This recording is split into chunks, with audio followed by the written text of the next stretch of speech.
Assalamualaikum warahmatullahi wabarakatuh.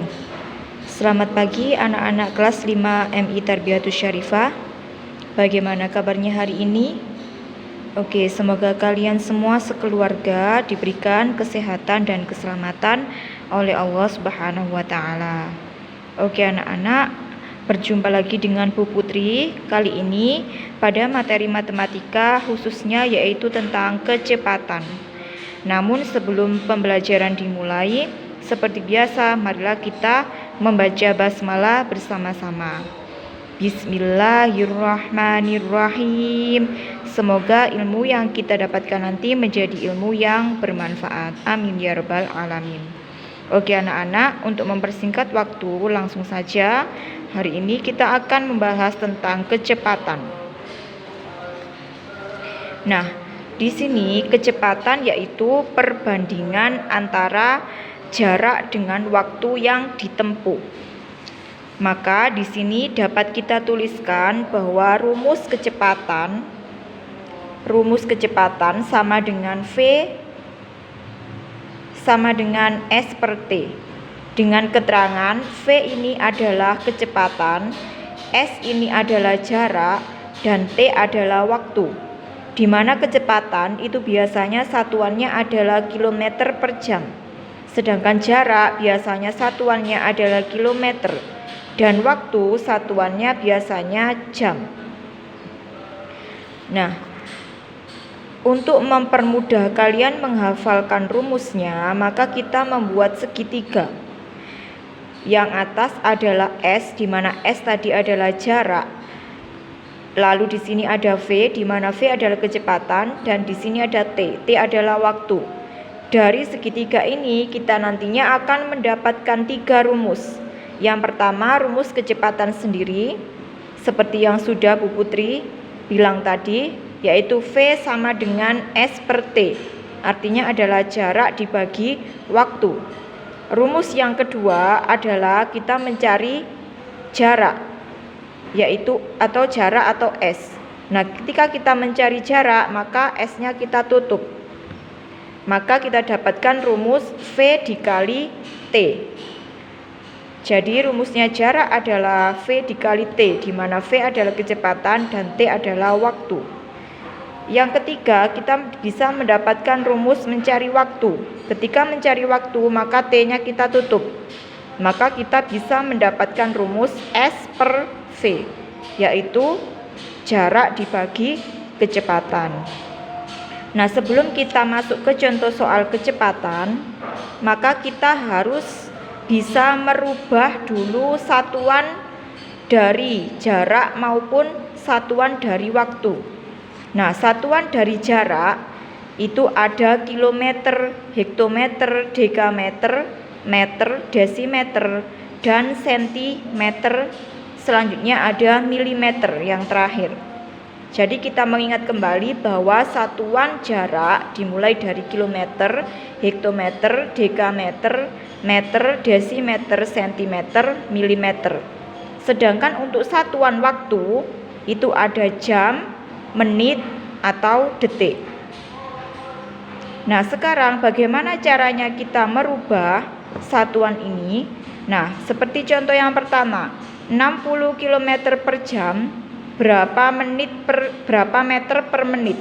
Nah, caranya kita tuliskan di sini 60 km per jam. Nah, kita tuliskan 60 km, di sini yang diminta adalah meter. Maka untuk menjadikan ke meter ini perlu diapakan? Ya, pinter. Kilometer ke meter itu turun. Turun berapa? Kita hitung. Setelah kilometer apa? Hektometer, dekameter, meter. Berarti turun 3. Kalau turun 3 berarti otomatis dikali 1000. Nah, di sini di sini ada satuan jam, di sini adalah yang diminta adalah menit. Maka 1 jam berapa menit?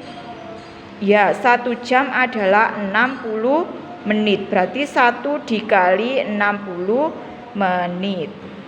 Setelah itu baru kita hitung 60 dikali 1000 berapa? 60.000 menit per 1 dikali 60 sama dengan 60 menit. Nah, setelah ini baru dapat kita hitung. Nolnya 1 bisa kita coret. Nah, sekarang berarti ini tinggal 6.000 dibagi 6 sama dengan 1.000 meter per menit. Nah, bagaimana? Faham anak-anak? Bu Putri ulangi lagi. Jika ada soal 60 km per jam sama dengan titik-titik meter per menit. Nah, ini karena satuannya belum sama, baik satuan jarak ataupun satuan waktunya belum sama, maka harus kita samakan. Caranya 60 km kita jadikan ke meter. Karena turun maka harus dikali 1000. Turun 3 maka dikali 1000. Lah, setelah itu satuan waktunya harus kita rubah juga, karena di sini jam, di sini menit. Berarti yang diminta adalah menit. 1 jam ada 60 menit. Berarti 1 dikali 60 sama dengan 60. Maka kita hitung 60 kali 1000 adalah 60.000 per 1 dikali 60 sama dengan 60. Nolnya kita coret 1, tinggal 6.000 dibagi 6 sama dengan 1000 meter per menit. Nah, contoh selanjutnya di sini ada 72.000 km per jam. Nah, bagaimana caranya? Nah, ini sudah sama. Kebetulan ini sudah sama. Ini kilometer, ini kilometer. Berarti tetap 72.000 km kita tulis lagi per. Nah, ini jam, ini detik. Berarti dirubah. Berarti 1 jam ada berapa detik?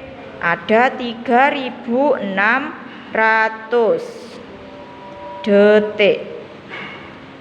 Nah, setelah itu bagaimana? Baru kita hitung 72.000 km per 3.600. Nolnya ada 2, kita coret. Berarti tinggal 720 dibagi 36. Hasilnya adalah 20 km per detik. Berarti jawabannya adalah 20 km per detik. Bu, kenapa ini tetap? Nggih, karena satuannya sudah tetap. Sama-sama kilometernya, maka tetap. Nah, yang bawah, Bu, yang bawah yang di sini jam, yang di sini detik. Berarti harus kita rubah. 1 jam ada 3.600 detik, maka kita kalikan dengan 3.600. Hasil akhirnya adalah 20 km per detik. Setelah kita sudah bisa merubah satuannya, maka kita langsung masuk ke contoh soal kecepatan. Di sini ada contoh. Sebuah bis berangkat dari kota A ke kota B dengan jarak 220 km. Bis tersebut sampai dalam waktu 4 jam. Berapa kecepatan bis tersebut? Nah, biar mudah kita tuliskan dulu yang diketahui. Yang diketahui di situ apa saja? Ada jarak. Jarak tadi lambangnya adalah S. Jaraknya adalah 220 km. Lalu apalagi yang diketahui? Di sini ada waktu. Waktu tadi lambangnya adalah T. Waktunya di situ 4 jam. Yang ditanyakan adalah kecepatan. Berapa kecepatan bis tersebut? Nah, berarti yang ditanya adalah kecepatan. Kecepatan tadi lambangnya apa? V. Maka caranya bagaimana?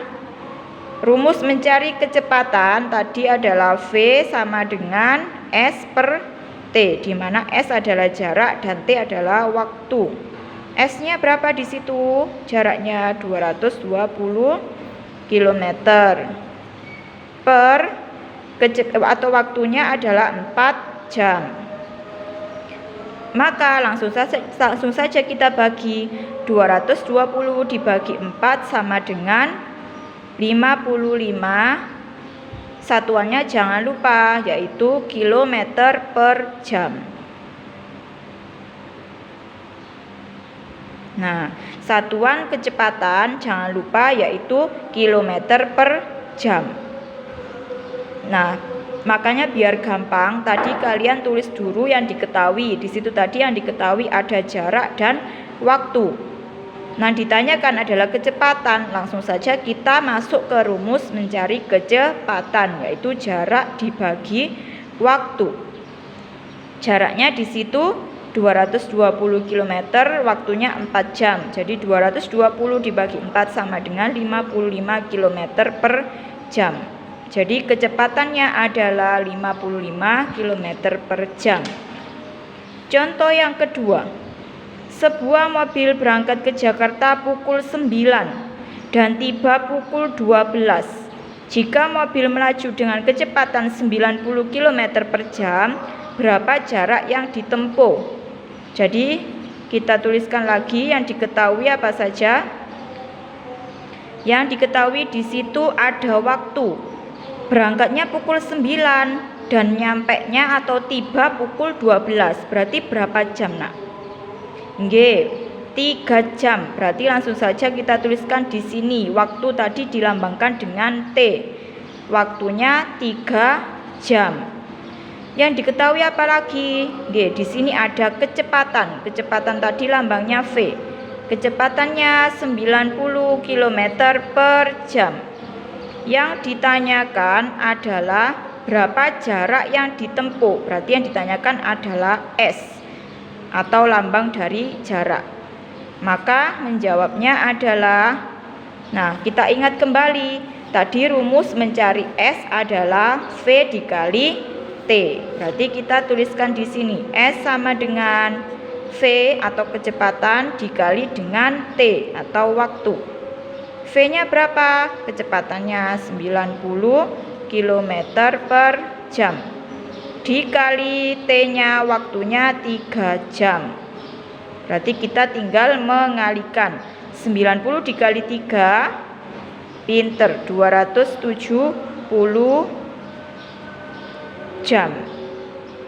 Satuannya kilometer. Karena di situ yang ditanyakan adalah jarak, maka satuannya kilometer. Maka di situ berarti jarak yang ditempuh mobil tersebut adalah 270 km. Saya ulangi. Karena di sini tadi mobilnya berangkat pukul 9 dan tiba pukul 12, maka waktunya harus kita hitung dulu. Jam 9 sampai jam 12 ini berapa jam ya? 3 jam. Maka kita tuliskan di sini yang diketahui T-nya sama dengan 3 jam. Setelah itu apalagi yang diketahui? Ada kecepatan. Kecepatan tadi lambangnya V. Kecepatannya sama dengan 90 km per jam. Yang ditanyakan adalah jarak, di mana jarak tadi lambangnya S. Maka langsung saja kita masuk ke rumus jarak, yaitu kecepatan dikali waktu. Kecepatan 90 km per jam dikali waktunya 3 jam. Didapatkan hasilnya 270 km. Nah, satuannya jangan lupa. Kalau jarak satuannya cukup kilometer. Kalau kecepatan satuannya kilometer per jam. Nah, contoh yang terakhir. Jarak rumah Budi ke rumah Tony adalah 3 kilo. Maka kita tuliskan di sini S sama dengan 3 kilo. S adalah lambang dari jarak. Setelah itu Budi pergi ke rumah Tony naik sepeda dengan kecepatan 150 meter per menit. Kecepatan tadi lambangnya adalah V. Maka kita tuliskan V sama dengan 150 meter per menit. Yang ditanya adalah di sini berapa menit Budi sampai di rumah Tony. Karena ada kata berapa menit, berarti ini menyatakan waktu. Maka yang ditanyakan adalah T atau waktu. Nah, di sini karena satuannya belum sama, ini ada kilometer, ada meter, berarti yang kilometer ini harus kita jadikan ke meter dulu. Berarti kita kalikan dengan 1000. 3 dikali 1000 sama dengan 3000 meter. Nah, jika sudah sama, langsung saja kita hitung. Rumus mencari waktu adalah jarak dibagi kecepatan. Berarti S per V. S-nya di situ 3000 meter. Kita bagi dengan kecepatannya 150 meter per menit. Sama dengan, nah di sini ada 0 kita coret, berarti tinggal 300 dibagi 15 sama dengan 20. Satuannya apa? Satuannya adalah menit. Dari mana menit? Karena di sini meternya kita coret, satuannya tinggal menit. Kebetulan tadi yang ditanyakan juga seperti itu. Berapa menit Budi sampai di rumah Tony? Maka jawabannya adalah 20 menit. Jadi kalau waktu satuannya bisa jam, bisa detik, bisa menit. Nah, kebetulannya di sini adalah satuannya menit. Saya ulangi, jika tadi di sini satuannya belum sama, maka kalian harus menyamakan satuan terlebih dahulu. Setelah itu baru kita hitung menggunakan rumus mencari waktu. Lambangnya waktu tadi adalah T, berarti T sama dengan S dibagi V atau jarak dibagi kecepatan. Maka hasil akhirnya adalah 20 menit. Nah, oke anak-anak, itu tadi penjelasan dari Bu Putri. Untuk latihan soalnya, kalian bisa mengerjakan LKS halaman 53. Nah, ini ada nomor 1 sampai 5. Silakan dikerjakan di rumah. Dikerjakan di buku tugasnya masing-masing dengan caranya. Oke, ingat dikerjakan di buku tugas masing-masing dengan caranya nomor 1 sampai 5. Oke, sekian untuk pembelajaran hari ini. Mohon maaf apabila ada kekurangan dan salah kata. Bu Putri akhiri. Wassalamualaikum warahmatullahi wabarakatuh.